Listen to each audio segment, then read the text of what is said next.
welcome everyone to the Warnell Seminar Series, the spring edition. And the guest of today is actually my honor to introduce it. I'm not calling anyone else here on the podium.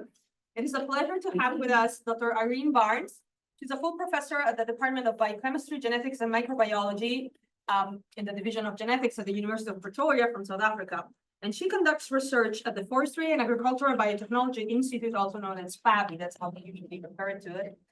And where she's one of the core researcher leaders in the Tree Protection Cooperative Program, the Center of Excellence in Plant Health Biotechnology, and the RG FABI Tree Health Program. On top of that, she newly established a Kiwi Protection Program, so forestry and Kiwi, kind of a little bit of both.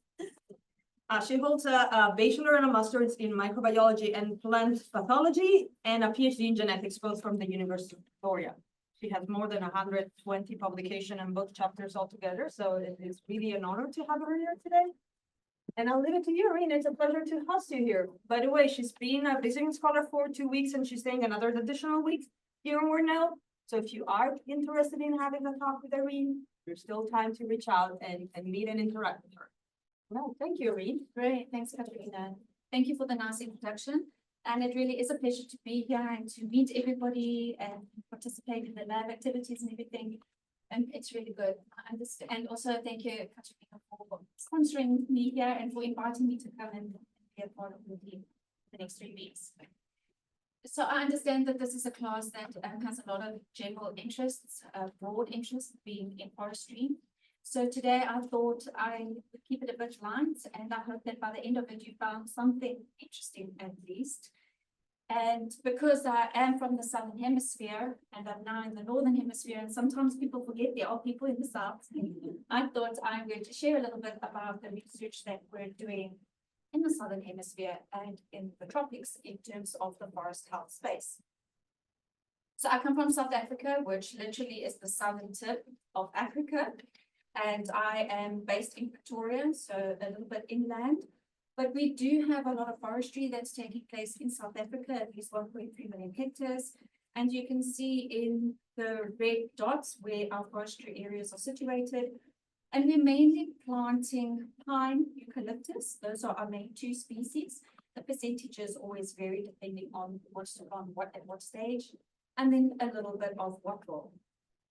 And what's really nice about our ecosystems is that we do have a very wide area for us to plant in. So there's a lot of site diversity.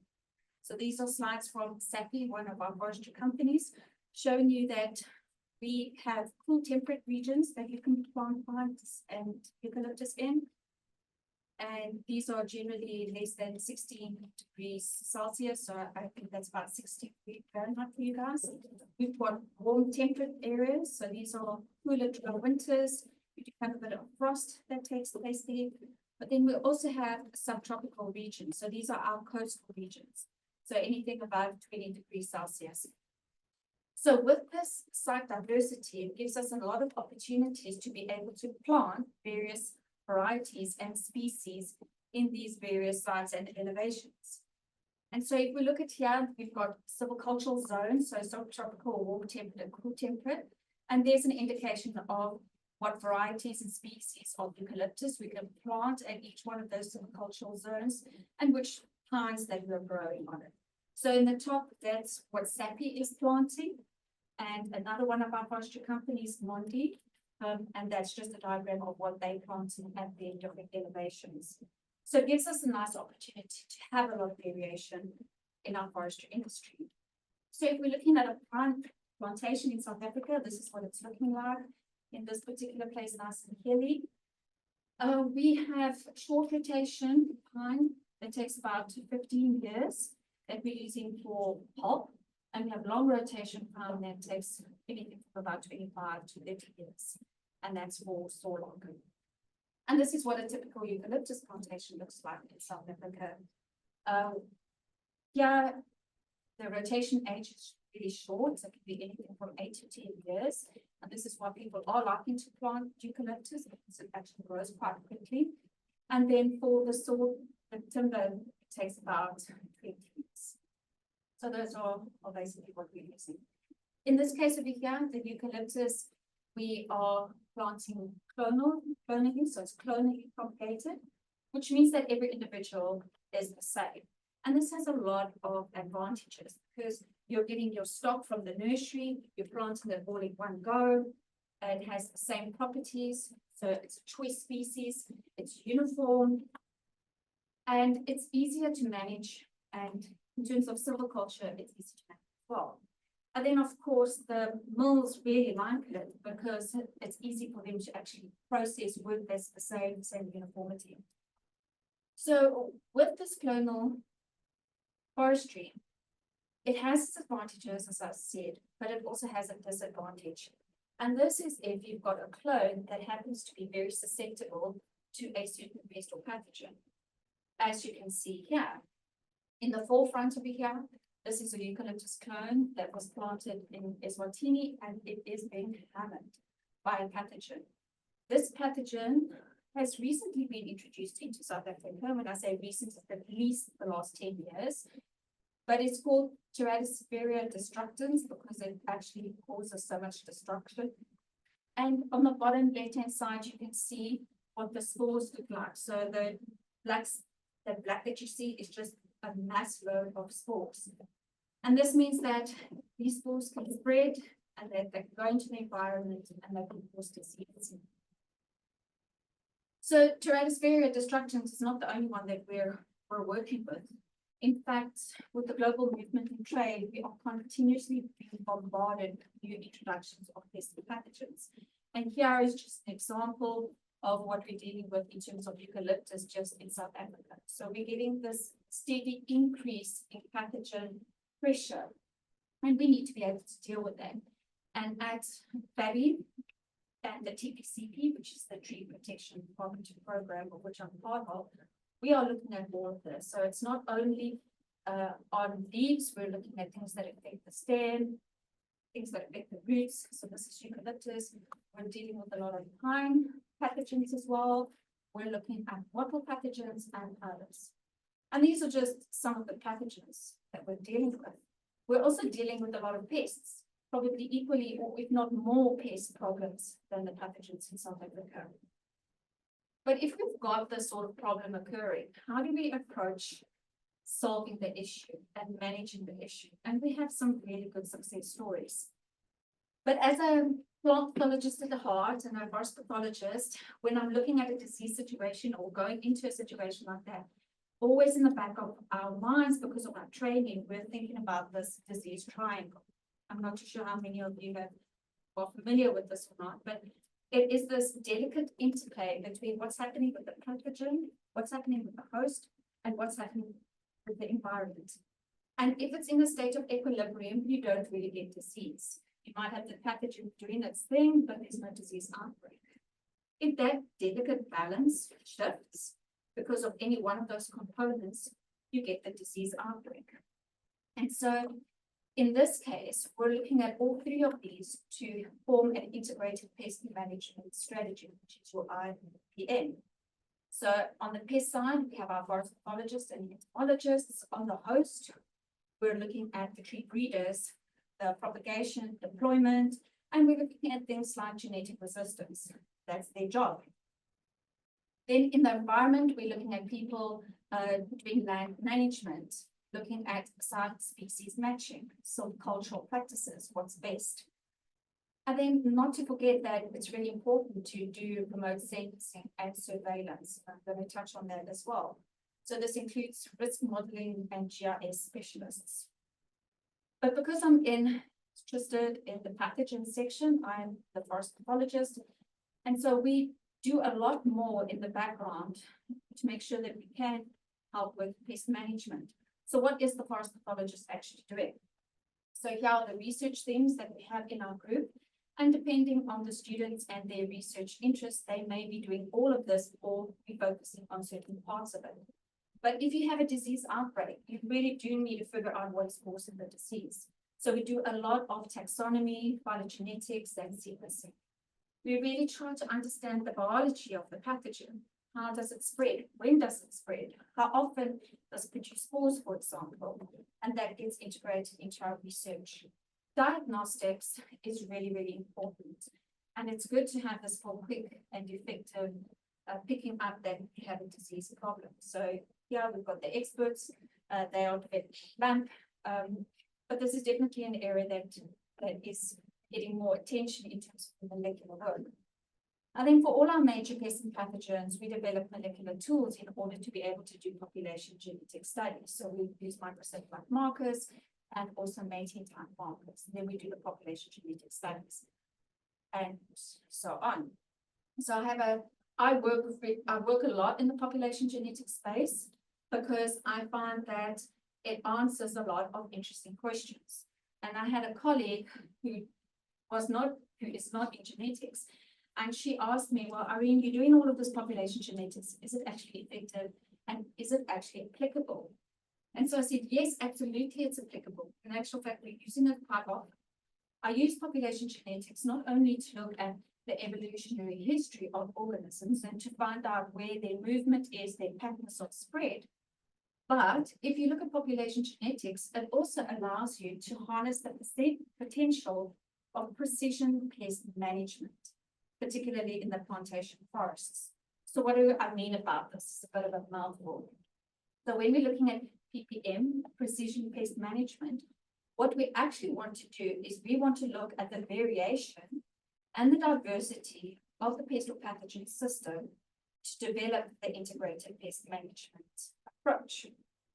So it's using population genetics to inform an integrated pest management system. So this might be flying over your head, so I'm going to provide you with an example. And so yes, this kind of research does in fact have a lot of impact. And what you see here on the right-hand side is beautiful eucalyptus without disease. On the left-hand side, you see eucalyptus that is completely diseased. So if you think about that disease triangle, the environment's the same here for both of them. The pathogen, in this case, it's Coniotherium canker, the disease caused by Gerardispheriid pathogen. The pathogen's the same. So what's the difference? The host. The host is the difference.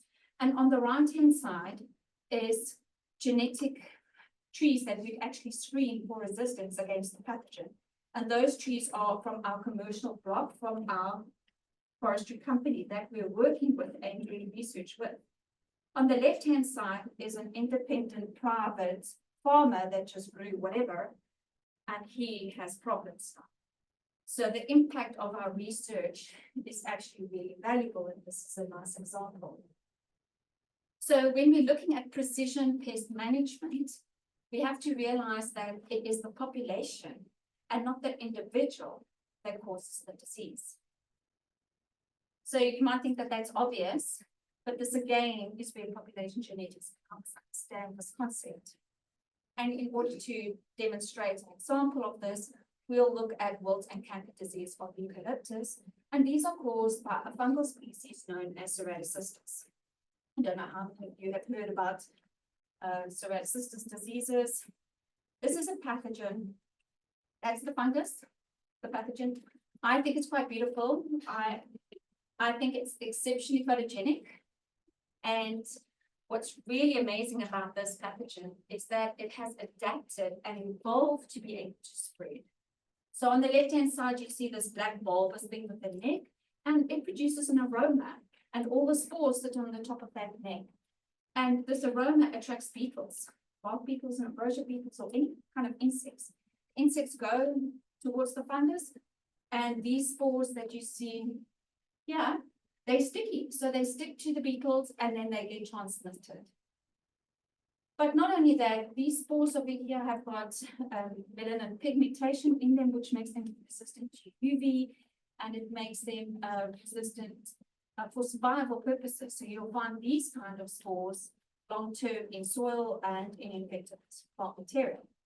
But not only that, this thing has evolved even further to produce these barrel-shaped conidia and cylindrical conidia, which are very light. They're sort of airborne so that they can be dispersed by wind or rain. So they're really nice mechanisms for spread and dispersal. And we consider Ceratocistus as a primary and very aggressive pathogen. Why? Because of the effects that it has. So this is Ceratocistus wilt on Acacia mangum in Southeast Asia, and you can see the devastation that has caused.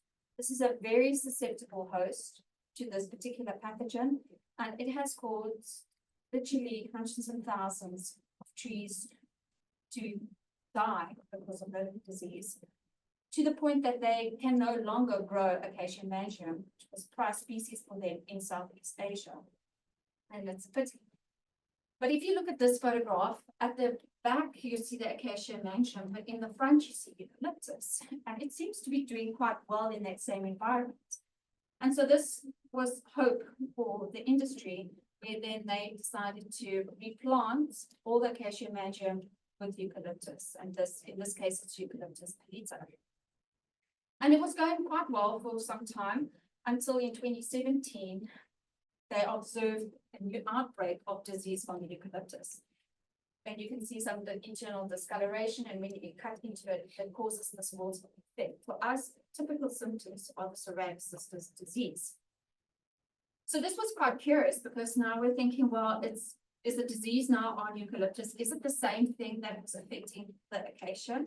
Or has there been a new introduction that's now affecting the eucalyptus? So of course, we're doing the identification, and we're using our molecular markers to screen the population. So there we've got Leo from Indonesia at that stage, and Brain from South Africa. They're going to do the analysis, collecting samples from different areas where we saw disease outbreaks on eucalyptus, but then also collecting from acacia, and then applying our molecular markers to see really what's going on. So this is the situation. So for every dot that you see, that would be an individual. So in our class, it would be as many dots as there are individuals in this class. So maybe there's 30. So you have 30 dots up there, because we're all unique individuals with our own unique barcode or fingerprint. If you've got a circle like that, that's a bit bigger, it means that there are clones there and they have the same genetic identity. So for example, if I had my twin with me here, we'd have the same genetics, and our circle would be a little bit bigger because we represent 2 individuals. And so the same with the fungi. If you're producing clonally, you will have clones and identical individuals of yourself, and that represents the circles here. The difference between the 2 colors are those clones that were isolated from eucalyptus and those isolated from acacia. And so what you can see here is that there's no difference in certain of these. The same individual that was affecting acacia is now affecting eucalyptus, and it's the same species, Ceratocistus negans. And not only do we have this wide variety of individuals, but they are all from different areas in the plantations that we sampled. So it's not even though it was geographically isolated. What does this tell us about the disease triangle that we're looking at it? Okay, so the pathogen's the same. It's Ceratocistus negans. The environment's the same area where the disease was originally discovered. So there must be something in a shift in the host. And in this case, we're getting a host shift. So the pathogen, it's not only on acacia mangum, now it's jumping onto the eucalyptus causing disease. But it's not as bad as the situation with acacia mangum, because with eucalyptus, we have the potential to have a lot of different varieties at hand, and that's the breeder's job. They have to make sure that they are generating enough variation in their genetic material, clonal, so that we can test for resistance. And we have known that this is actually something that works with Ceratocistus. So if we've got all of the breeders that are producing all of this material, we need to be able to screen this material to say, okay, well, this variety is resistant and this one is susceptible. But in order for us to do that, we need to have a good isolate and inoculation procedure. So what we did in this case is that we went back to our populations here, and we chose 25 different individuals from different areas on acacia and eucalyptus, and then we inoculated it onto a susceptible host in the area where we found them. And we found that there was a lot of variation in the aggressiveness. And this ties back to when I said to you, it is the population that causes the disease and not the individual. So, for example, if I had taken any one of those isolates with the F on, they are not significantly different to the control. Which means if I had taken that isolate and I had used that one to test all of the varieties to see if there was tolerance or resistance, I would have got a false positive. It would have said, okay, that one is not showing any lesions, this one's resistant to ceratitis. It's not true because of the isolate I chose.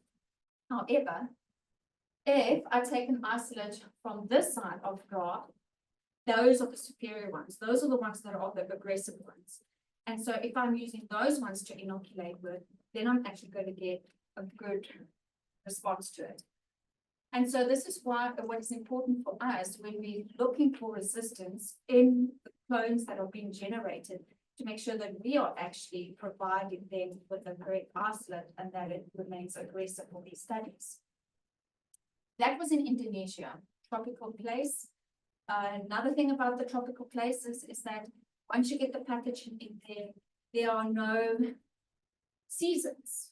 You don't have the winter to stop the pathogen growth.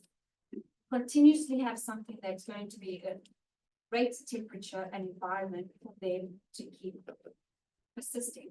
So tropical places, actually, because of that, they tend to get hit the worst. And so we had a similar situation in South Africa, where we also had clones that were presenting with dieback symptoms. We thought this was kind of curious. And when we looked inside typical ceratocystis symptoms, and when we did the genetic ID of it, it came back as ceratocystis eucalypticola. For us, we were like, that is very strange because we've had this pathogen in South Africa for 20 years. It's never caused disease. It's just been sporadic, sort of like fungus that you just find there. So then again, looking at the disease triangle, well, what has caused the difference? And so Yolanda, who was with us at FABI and still associated with us, she's now the pathologist in the field, went back and had a chat with the nursery people, and they were saying that this was a clone that had showed a lot of potential, but in the nursery, it had root problems. Had a rooting problem. So they hadn't used it for quite some time, but they had managed to get over the rooting problem in the nursery, and so they could deploy it into the field to see how it was working. So this pathogen is already in the soil. We know it's present in certain of those areas. And because of the poor rooting of the pathogen, when the wind blows, because it's quite a windy area, then you get the roots are chafing against each other, causing wounds, and then the pathogen would enter and cause the disease. So, and again, a situation with knowing the biology of the pathogen, knowing what's present, and knowing that, again, it's the host situation, we now no longer plant that host in areas that we know are infected with ceratocystis. Doesn't mean we have to chuck that variety out, we just don't plant it with ceratocystis. And so in this case, we're looking at the host situation. But if we had to give an example of this intricate balance in terms of the environment, the pathogen that comes to my mind to demonstrate this is alsinoe. This causes eucalyptus scab disease. And again, this is Indonesia, because we have a collaboration with the Indonesian partners. This is what it looks like. So this pathogen loves the wet, cold areas. And again, because it's in an environment that doesn't change, doesn't have seasonality, once it's there and once it's established, it can actually be quite bad. So we had Nam, who was a PhD student, who was then tasked with trying to identify what this pathogen was. And prior to him, there was already 6 years of investigation. It was a very challenging pathogen. I think it was easy enough, but it wasn't. And he even did all the metabar coding, nothing significant came out of it. And it was during COVID when he was reassessing all of his isolates and his plates, and he saw this very slow growing thing that he had never seen before because it was so slow growing. Something had developed on the plate. Once he got that and it grew and he identified it, he then identified it as the alsinoe, which is typically a scab disease. We have, it has been reported from Australia, different species, but it's also something that you would find infecting citrus, for example. So it took years for us to figure out what was causing this. Got his PhD on it, but he also looked at, again, the population genetics. And in this case, it was quite severe to think that there's a lot of diversity in these areas, and that there's sexual recombination taking place. So it becomes very difficult to control it if you know that there's ways that the pathogen can overcome and adapt for disease resistance. And so the idea here is that because there is so much variation, although he has developed a screening protocol that can be used in the laboratory, what's really effective is going to be getting as many clones in the ground as you can, and then looking for natural resistance in the environment. And there you can see that there might be some success stories. I would say it's still early days because we don't know if these clones on the right-hand side will recover, but it looks hopeful. I think they're in their 4th year now. We want to get to rotation age 6 years to see the impact of it. But you can see how severe it is on certain of the clones. That was in Indonesia. All of that research took place, and then suddenly we get a similar disease happening in South Africa. Again, the sort of like built-in effects. And this was at the end of the 21 summer where we started to see this. And because of the work in Indonesia and us already having that leadway, we could immediately look at this and say, oh, this looks like the scab disease, similar to what's in Indonesia. And it causes this shoot malformation. So you can see the leaf will become infected and it will just fall off. This is what the scab looks like. It's actually really ugly. But this is what the impact, like it really defoliates it and it causes like the stunting of the shoots. And so in our situation, we're also thinking, well, what's going on with this and why suddenly do we have Alcinoe? And Nam did the sequencing of it, and he discovered that it's actually a new species. It's not even the one that they got in Indonesia. But then going back to the weather data and to see what's happening, because again, we're looking at the disease triangle. The host has been planted there for many, many years. The environment hasn't really changed. Well, the environment has changed. The pathogen has, so we were trying to determine when the pathogen was there. And so we've been looking at how long it might have been in South Africa. And we're finding it on all the leaves that are not causing disease. So we suspect that the pathogen has actually been there for an extended period of time. And so what has changed during this summer period? And this particular summer period, we had a bit of climate change, and it was very wet. It was raining literally for weeks upon end. The whole of December and January, it was raining. And it was cold. Like we had to wear jerseys in these areas. And because of that, it then triggered the Alcinoe outbreak, and it has caused pathogen then to explode into a disease situation. And so Alcinoe, if it wasn't for that environmental change, it would still be sitting as under the radar. We wouldn't really have known it's there because it wasn't really causing the disease. But it is there now, it's very visible, and the population pressure is there. And so this is Sikapelo, who's now doing a PhD study, and he's looking at everything in terms of the biology, how to do screening protocols. And the idea here is that he's also put a lot of plants in the ground, and he can find some eucalyptus that are at least moderately tolerant to it, then those are the ones that we plant in high-risk areas. We don't want to lose our forestry space because we don't have that much to begin with.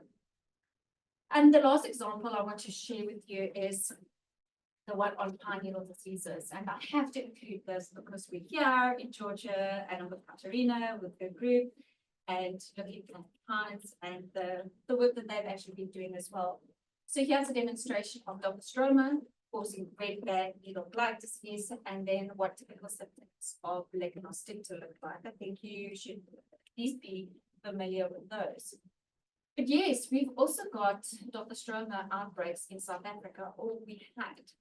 So we are at the stage now in South Africa where we are in that balance of equilibrium, where we've got the pathogen, but it's not causing disease. And this is because we're planting resistant hosts in areas where pathogen has been found to occur in Hogsback and Rensburg area. And so we are not observing these outbreaks. So we are growing Pinus patulum, which is resistant to the disease. But we are very aware of the external threats that things might change, and this balance is precarious at best, especially if we are starting to introduce new hosts and we are doing new hybrid process, because we also have Fusarium pitch canker disease problems in South Africa, and Pinus patula is susceptible to it. So we are starting to cross our path with Pinus pneumoniae from Central America. And there in itself is another caveat. If we are changing the host, do we also change the possibility of disease outbreak? And so, as I said to you, sometimes population genetics can be a little bit sexy because it can answer some interesting questions. And so we have had a great opportunity to interact with over 40 scientists from all over the world, to be able to get some isolates. We have over 4,000 isolates that we've characterized with microsatellite markers. And this has given us a really nice idea about the evolutionary history of Dopterostroma and how it has moved across the world. So, of course, this is the general hypothesis. So we are saying, okay, here's your ancestral state in Eurasia, and over a time period, it has diverged into different lineages. And one lineage over here in the pink, and then subsequent to that one in a further 3. And the youngest lineage is this Western European lineage. And what we're seeing is that this lineage over here has been introduced into the Southern Hemisphere. That lineage is also where the Commonwealth is. We had a lot of Commonwealth coming into the Southern Hemisphere and establishing colonies. So with their introduction into the Southern Hemisphere, unintentionally, they've also been bringing some plant pathogens as well. And so we can see this. Some nice and interesting stories is that New Zealand started getting a Dopterostroma outbreak on their Pinus radiata, which is very susceptible to Dopterostroma. And the forest pathologists from New Zealand, before there was any disease, went to Kenya, where there was mass disease outbreak. They went there to observe the pathogen and to see what it looks like. Then 5 years later, New Zealand has disease outbreaks on their Pinus radiata. So the foresters were blaming the plant pathologists, saying that you guys brought this disease into New Zealand. And they were saying, no, we didn't. And the theory was, in those days, the foresters wore jeans, but they wore jeans that were turned up, on each leg. And as they're walking through the plantation, bits and pieces of needles would fall into their jeans. And then they go back into the forest in New Zealand and it would fall out. And this was communicated by a lot of lectures and things like this, which I had the opportunity to read. And then it was like, oh, well, we'll never know. But with genetics now and being able to look at populations and tracing if we can, and there's no identity between the Kenyan population and the New Zealand population. So we can say the forest pathologists in this case were not responsible for the spreading of the disease. So it's just nice sort of like things that you can figure out like that. But what we also know is that by looking at the population genetics in New Zealand, it's clonal. There is one individual strain that has been causing the disease there for over 50 years.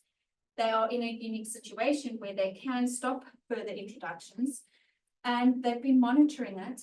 And because Pinus radiata is a key species for them, they've bred for a little bit of resistance to at least reduce the impact by 15%. But they do spray. So they are in a situation, at least for the beginning stages, to protect the young shoots. They're actually using chemical sprays. It's not something that most of us can do. But they have now looked at the virulence of these strains, and they are finding that even over all of these years, it's becoming less and less. So a good story from them. But we also have stories in all the locations. Definitely not going to go through them, but like in Great Britain, for example, in Scotland, what you can see is that although we've got this lineage that went into North America, subsequently to that, they have found an isolate, a group of isolates in a nursery that had brought in material from Canada that was infected. And those isolates, with their genotype, were the same ones that were in Canada, showing direct link that there had been an introduction of pathogen into this nursery. Now, the problem is that although Dopterostroma is there, it is naturalized, which means it's not causing that much disease. But now if you're introducing a new strain, potential new virulence, and if it crosses with the native population, this is what they're really worried about. So to stop these introductions from happening. But if you're looking at the globe over here, what is really missing for us is the space in Central America. Now, why do I say that? This is because Harry Evans, in 1985, he did his PhD, and this is the research that he produced for his PhD, which was great. And he went into the native areas and he described a whole bunch of fungi that resembled Stroma and Lepidosticta. And he surmised that this is actually the native area for these Microsporiaceae. And so we've been doing all of this population studies, but we haven't really cracked what actually might be the center of diversity. So through a golden opportunity and a collaboration, we managed to get some funding to go and do some legwork in Guatemala. And there you'll see Jeff. You know Jeff, because he presented here a couple of weeks ago or months ago. And so he went as the entomologist, I went as the pathologist, and we did some surveys in these native areas. It's called the land of many trees, and it's beautiful. But it also has a lot of needle diseases. Not so easy to find. I mean, this is really like a needle in a haystack, which you expect because it's in its native environment and it's got that balance of equilibrium. But I found them even sending some of their tree climb 60 meters up, and I saw a brown patch to cut down. But I was looking for the origin of Septosporum, but what I found was that there was a lot of Lepidosticta and new species coming out, and this became the work of Ariska van der Nest, who then described these species. So you were all familiar with Lepidosticta aceticola, which is the red, and that one is the one that's in the USA and it has been introduced into Europe and is causing the disease. But look at how many other species, there are 9 in total, that are sitting in Mesoamerica, that means Mexico and Central America.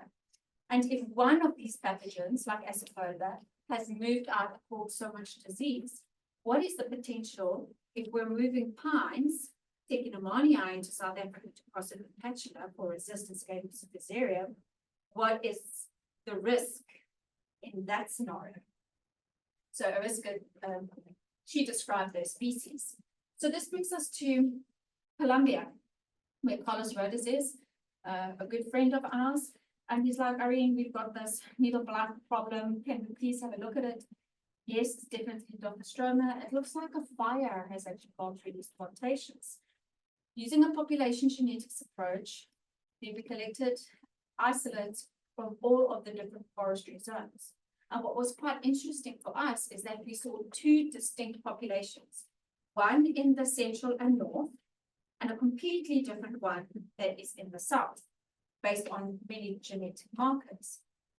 And so if we're looking at these markers, we could see that the population in the south is very closely related to that of Ecuador and Chile. So what's probably happened is that those populations have moved into the south of Colombia. But this one in the north is very original. It doesn't contain alleles that we've seen in the 4,000 isolates that we have characterized so far. So the question for us is, where is the center diversity? And could it be from Central America, as we've seen the situation with Lepidosticta, that there's a lot of diversity?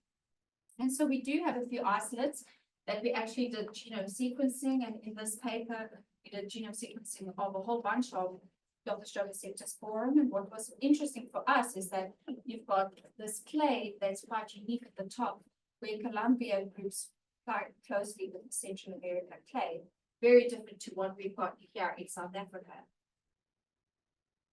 Another thing is that the isolates in the south, that disease incidence recovered over time. So as the pines got a bit bigger, the disease incidence got less. Whereas in the situation in the north, it was still heavily infected, which indicates to us that this north population is quite virulent. And it's very different. So now we are thinking, okay, well, what is the risk to South Africa? And in order to determine what this risk is, because of this new potentially virulent isolate in the north, we did a sentinel approach where we took key species that we were planting in South Africa And we planted them in a high disease zone in Colombia to try and figure out like how does our material fare in the context of this high disease pressure. And so these are some of the results. So Pinus urquhart from South Africa does not fare well with this pathogen. But our Pinus technomanii at low elevation does. It looks good. So if this pathogen were to come into South Africa, I think the Pinus tech low elevation would be okay. And so we are reducing the amount of Pinus urquhart we're planting anyway. But this is the situation with some of the others. What is interesting, although our Pinus tech looks good, the one in Colombia doesn't. And so now the question is, well, why doesn't it? It's still Pinus technomanii low elevation, but we have different genetic breeding. So the breeding stock that we have in South Africa, maybe it's now superior and it's okay. Or maybe that the Colombian material has had a lot of disease pressure over time and pathogens overcome the resistance to that material. But it is at least interesting for us to at least have a proactive approach in case we get this particular strain in South Africa. What is a little bit more disconcerting to us is that in 2009, when I looked at that population, it was clonal. Cedral only had one genotype. When Gina did the Sentinel trial, I said to let's make sure we get isolates from all the material in the trial from the different tree species, because we want to make sure it's the northern strain that's causing the disease and not the southern one, because we're trying to test the northern strain. What she found is that between 2018 and 2020, look at that amount of diversity. So it's not only one individual, it's all of these like individuals that are occurring. And this is really worrying for us because what is happening, a lot of introduction into the country. So at this stage, we're telling Carlos, you've got introductions, things are mixing up there, something's happening. And he's like, yes. And what's even worse is that they have new disease outbreaks on hosts that are Pinus patula and Pinus maximonoi that were previously resistant against the Doxastroma. And so when we characterize this, lo and behold, what do we find? It's not even Doxastroma that is causing this disease, it's a Lecanosticta. And scarily, it is the first report of one of these newly described species that has come out of Central America and is causing our disease in Colombia. And so this is a first report of Lecanosticta paramacriae outside Central America causing a disease. And that was the work of Cheyenne, and she published this for her master's, characterizing the disease, and you can see what it looks like on the needles. But again, the scary part is that what you're seeing on the bottom left-hand side are the sexual stage. So it's not even asexual, it's got the sexual stage, which means now it has all the ability to be able to overcome resistance. And so at this stage, we've got Gina and Anya looking at the population genetics of all of this for us to see what's really going on.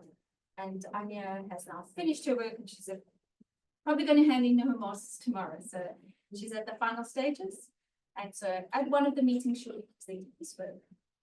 So in summary, I've been showing you 3 diseases and 3 scenarios that we have been dealing with in terms of the disease side triangle, showing you what the effects of changes in the host, the pathogen, and the environment can actually do.